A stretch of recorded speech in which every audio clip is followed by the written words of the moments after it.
पुण्यातील विश्रामबाग पोलिसांनी स्पर्धा परीक्षेची तयारी करणाऱ्या तरुणीच्या मोबाईलवरून चोरून छायाचित्रे काढणाऱ्या एकाचा विरोधात गुन्हा दाखल केला आहे. तक्रारदार तरुणी आणि तिच्या मैत्रिणींनी शनिवार पेठेतील एका सोसायटीत राहण्यास सुरुवात केली होती. याच दरम्यान अजित अरुण शिंगोटे व 31 वर्ष याने त्यांच्या खिडकीजवळ थांबून त्यांचे चित्रीकरण केले. हा प्रकार त्यांच्या लक्षात आल्यानंतर तरुणीने पोलिसात तक्रार दिली आहे.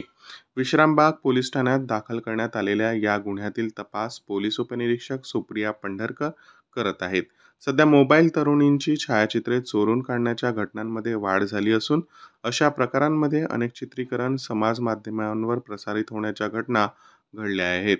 अशा घटनांचा सामना करताना नागरिकांना या प्रकारांची माहिती त्वरित पोलिसांना देण्याचे आवाहन करण्यात आले आहे.